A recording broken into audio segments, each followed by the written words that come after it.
अमीर ननद की गरीब भाभी। रीना एक मध्यम परिवार की लड़की थी, लेकिन उसकी भाभी शिवानी एक बड़े घर की बेटी। शिवानी की शादी अभिषेक से लव मैरिज थी। अरे भाभी, ये कितना अच्छा सूट पहना है आपने। काश ऐसा मैं भी पहन पाती। अरे क्यों नहीं रीना, वैसे भी तुम्हारा और मेरा नाप तो एक ही है, जब मन करे पहन लेना। भाभी, आपको आपके पापा ने कितने अच्छे कपड़े गहने दिए हैं। मैं उनकी इकलौती बेटी जो हूँ। बेटी तो मैं भी इकलौती हूँ, लेकिन क्या करे, पापा है नहीं, पता नहीं कैसे होगी मेरी शादी। तभी वहाँ शिवानी की सास आ जाती है। अरे क्यों नहीं करेगा भाई तेरी शादी धूमधाम से, आखिर जिम्मेदारी है तो उसकी। और वो दिन भी आ जाता है जब रीना की शादी तय हो जाती है। अभिषेक, क्या हुआ? आप इतने परेशान तो कभी नहीं दिखे, कोई बात है तो बताइए मुझे। अरे शिवानी, वैसे तो शादी का सारा इंतजाम हो गया है, लेकिन गहनों का रेट तो आसमान छू रहा है। कैसे क्या करूं, कुछ समझ में ही नहीं आ रहा। थोड़ी देर में शिवानी अपने पूरे गहने अभिषेक के सामने रख देती है। ये लीजिए, गहनों का इंतजाम भी हो गया। अरे नहीं नहीं शिवानी, मैं ये गहने किसी हालत में भी नहीं ले सकता। ये तुम्हारे पिता ने तुम्हें दिया था, और तुम हो कि। तभी वहाँ सास आ जाती है। अरे तो क्या हुआ, इसकी तो हो गई ना शादी, अब किसे दिखाने हैं इसने गहने। सास गहनों का डिब्बा शिवानी के हाथ से लेकर वहाँ से चली जाती है। रीना की शादी धूमधाम से होती है और अब वो बड़े घर की बहू बन जाती है। वहीं रीना की शादी के बाद शिवानी और अभिषेक उसकी शादी के कर्जों से डूब जाते हैं। मैं सोच रही हूँ नौकरी करनी शुरू कर दूँ, वैसे भी पढ़ी लिखी हूँ, आपकी थोड़ी मदद भी हो जाएगी। वैसे शिवानी, कुछ दिन कर लो तो अच्छा ही होगा, क्योंकि जरूरत भी है। अब शिवानी भी नौकरी करने लगती है और घर खर्चे में अभिषेक का हाथ बटाती है। एक दिन शिवानी, रीना का फोन आया था, कह रही थी कि आने वाले त्योहार में उसके ससुराल जाना है। ठीक है माँ।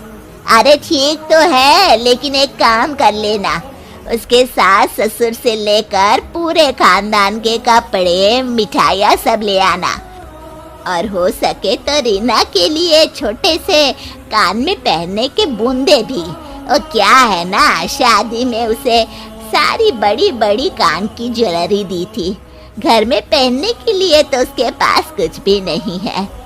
शिवानी सोच में पड़ जाती है कि वो क्या करे, क्योंकि कर्जों और घर के खर्चों के बाद तो पैसे बचते ही नहीं थे। शिवानी फिर अपने पिता को फोन करती है और उनसे पैसे मांगती है। देखो शिवानी, मैंने तुम्हें शादी के वक्त ही मना किया था कि ऐसे घर में शादी करनी ही नहीं चाहिए। अरे अभिषेक को शर्म आनी चाहिए जो ससुराल से पैसे मंगवा रहा है। शिवानी को पिता की बात पर गुस्सा आ जाता है। आप मेरे पिताजी हैं और मैं परेशान थी इसलिए आपसे मदद की उम्मीद की पापा। अभिषेक को तो पता भी नहीं है कि मैंने आपसे पैसे मांगे हैं। शिवानी सोचती है कि वो अभिषेक से बात करे, लेकिन फिर उसे लगता है कि वो टेंशन ले लेगा। तभी शिवानी की नजर हाथ के कंगन पर पड़ती है, सीधे बाजार जाती है और उसे बेचकर ननद के घर ले जाने का सारा सामान लेकर आती है और सास के सामने रख देती है।